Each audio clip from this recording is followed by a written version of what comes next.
It's abundantly clear playing Sultan Sanctuary that the developers took a good hard look at Dark Souls, then attempted to recreate it as faithfully as possible on a 2D plane. And while they absolutely nailed the general aesthetic level design, I was less impressed with the imprecise combat and finicky platforming sections. You'll begin in true Souls-like fashion by picking a starting class and item before being thrust into the thick of things with a nigh unbeatable tutorial boss that wrecks both you and the ship you're on, before you can even quaff a healing potion. You awake on a faraway misty shore and are immediately pestered by an old man into choosing between one of 3 possible creeds. Now, this is where Sultan Sanctuary begins to differentiate itself from its role model, as instead of a single hub, you'll be creating dozens during your time spent on the island, claiming each empty sanctuary for your creed and populating them with a range of NPCs, from the traditional blacksmith and merchant to an alchemist who can transmute boss souls into unique weapons, or leaders who dole out short collectathon side quests. The more you increase your devotion to a particular creed, the more rewards you can rack up, including extra potions or other consumables. You'll also discover additional creeds while exploring, and although I was occasionally tempted by the gold-loving House of Splendor or the Game of Thrones inspired Iron ones, I ended up sticking with my starting creed that was the best fit for my cleric build. Additionally, each NPC adds a passive bonus to the region you're in, so the leader adds a 10% increase to attack for example, whereas the alchemist adds a general defense boost. These NPCs are added to your sanctuary by offering up an effigy found in various locations around the map, though they are plentiful enough that I could fill all my sanctuaries with people by the time I reach the end of the game. The character art is a bit bug-eyed and cartoonish, but the environments on the other hand are for the most part stunning. I'm not sure the game gives off a great first impression as the opening areas are rather dull and dark.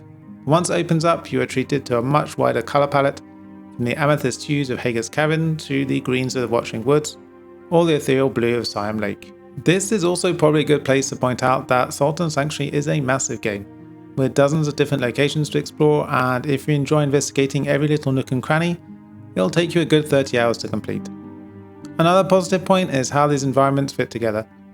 I love the feeling in a Souls game when you spend hours traversing a dungeon, only to unlock a shortcut back to another area, or even better, to a previously unreachable locked door or sanctuary.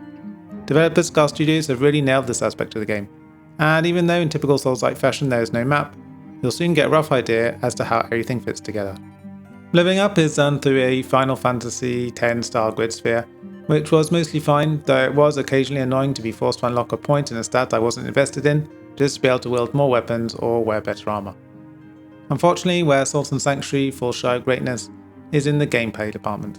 I traditionally gravitate towards heavier weapons, and none of them felt quite right here, with weird hitboxes that meant I sometimes damaged enemies without even touching them, and other times watched my little line of sprites go right through them without damaging them at all. Blocking is finicky too, and I ended up relying on the dodge roll to avoid most attacks, which is a shame. Item and spell selection is another frustrating hassle. All of your spells, items, and healing flasks are mapped to a single bar of icons that you have to scroll through with the directional buttons. This is annoying during exploration, but especially egregious during boss fights, where you have to take your eyes off the center of the screen for a moment to scroll through sometimes up to 7 or 8 icons to get to the spell you want to use.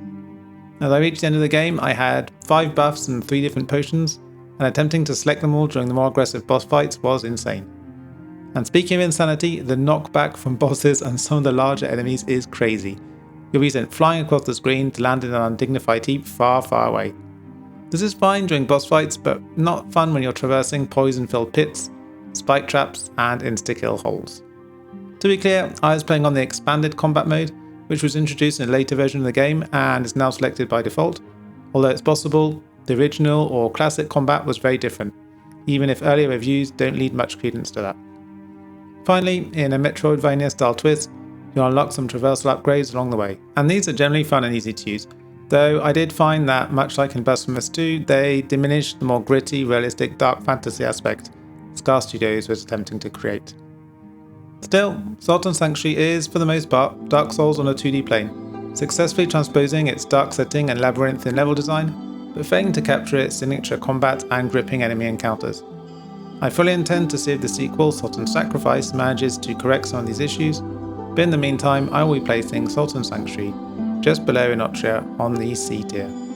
Thank you so much for watching, and I will see you in the next one.